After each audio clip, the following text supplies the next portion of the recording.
we're up to our 7th week on the Print on Demand Challenge to take a store from 0 to 7 figures in sales in under 12 months. And things had been running pretty smoothly up until this point, but this past week we hit a bit of a snag and we didn't hit our growth goals at all. In fact, we stayed exactly even with where we were last week. And in this video, I'm going to break down what our sales were from this previous week, what went wrong, and what our plans are to get things back on track. So jumping into our Shopify dashboard, these are our sales we've had so far in the challenge. We started the store on July 1st and quickly were able to scale things up to the point now where we're doing about $2,000 a day, some days around $1,500, but we've done $53,000 in sales in about 6 weeks. It's not too bad. Last week we did $12,429 in sales, and this week, drum roll please, we did pretty much exactly the same, $12,551 in sales. So let's break that down and see why that happened and what we can do about it.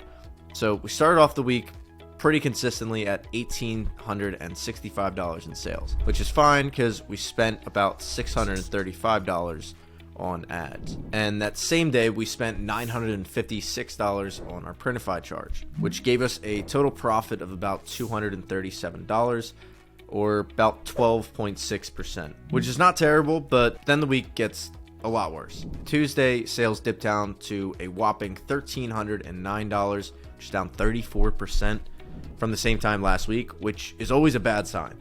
Anytime sales are dipping down that much week over week, there's normally something wrong and action needs to be taken. Like, the algorithm will vary slightly, like 10, maybe 20%, but anytime you have a 30, 40, 50% dip, something is off, and either you need to refresh the creatives, make changes to the site, something needs to change, because not only do we go down 34%, but we spent $699 on ads, which gave us an on Facebook ROAS of 1.86, and then we had $572 owed to Printify, plus $147 in Shopify and PayPal fees, and our $42 in daily overhead expenses, which brought us to a total whopping margin for the day of negative $104. Beautiful.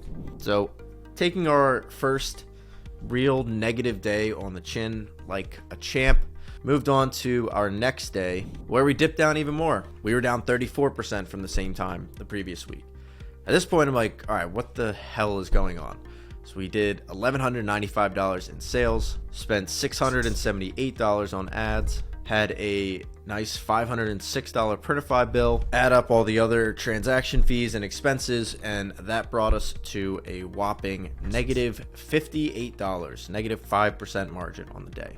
Back-to-back negative margin days are beautiful. But luckily, the next day we bounced back slightly and did $1,516 in sales, which was up about 20% from the same time last week. And we spent about the same amount on ads, $683, and had a $623 Printify bill, which brought us to a total net margin of $140, which more or less washed away the loss from the previous 2 days. So now we're 3 days into the week and still yet to make $1. So now we're 4 days into the week and we're up about $200, which is not even enough to live off of. Yeah, it's good we bounced back, but we need to climb out of this hole even harder. What do? We follow up the next day by being down 17%, or $1,447 in sales, $670 spent on ads, $611 to Printify,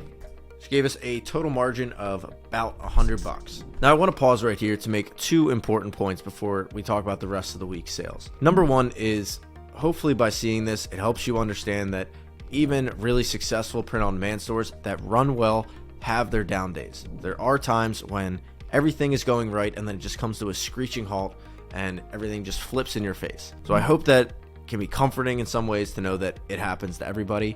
I know that it was for me when I was getting started.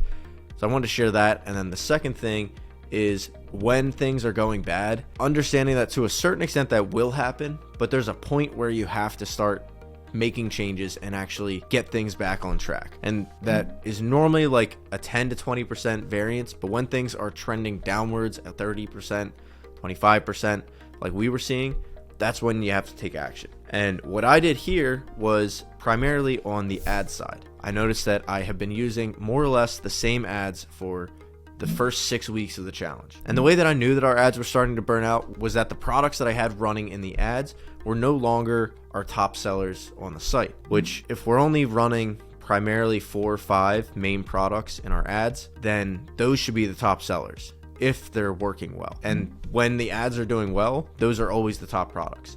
But when they're not the top products, that's a really good indicator that people, yes, they're clicking on the ad, but they're getting to the site and they're really interested in something else. So I need to figure out what that something else is and put that in our ads. And if you can do that and do it well, and it takes a lot of testing, but it's worth it because it normally works out like it did in this case. Like I said, I identified that our ads had started to burn out. So I launched 10 new ads in our testing campaign, low budget, $25, 10 ads, and I waited to see what the winner would be. And when I found one, it was one t-shirt that I thought nothing of.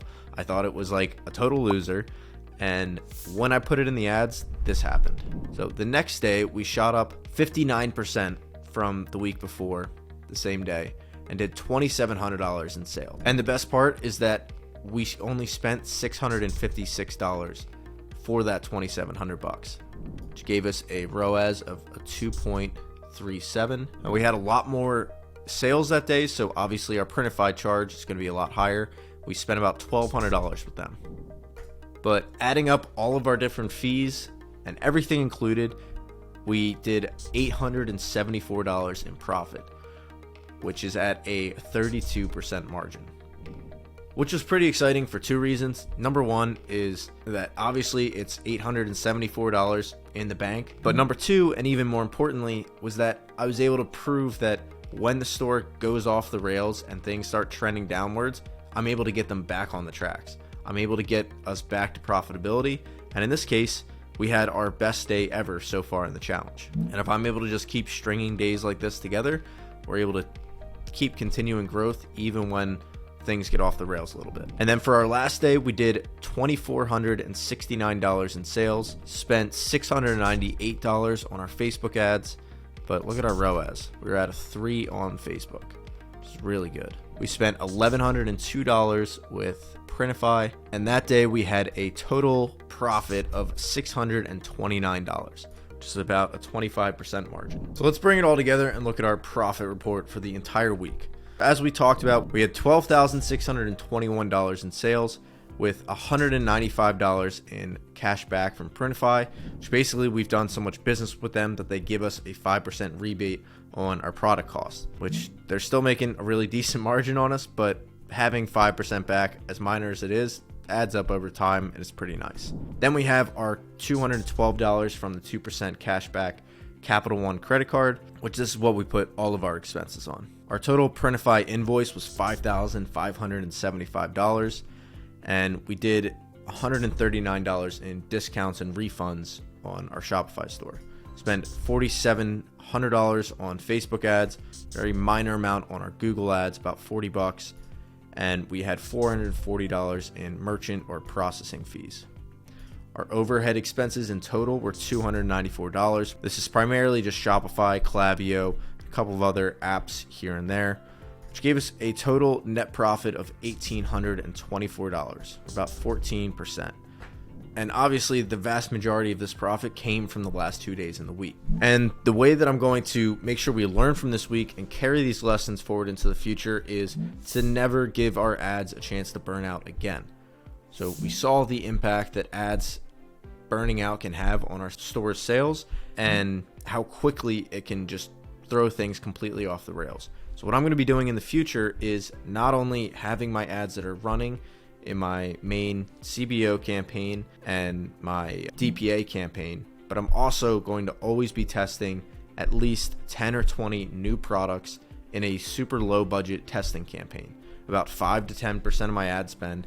And I'm always going to be cycling in new products there so that anytime the ads show any sign of burning out, then I'm going to always have a nice bullpen of ads to pull from. that's my plan, and I'm pretty excited after seeing the last 2 days performance. So we'll have to see if this performance continues into the next couple of weeks. If you like this kind of content, please be sure to like and subscribe. It helps the channel out a whole lot and lets me know that I should continue doing this series and that you guys are finding it useful. And I appreciate everyone for watching. Please let me know in the comments section down below if you have any questions. I'm here for you guys. Thanks for watching. I'll see you in the next video.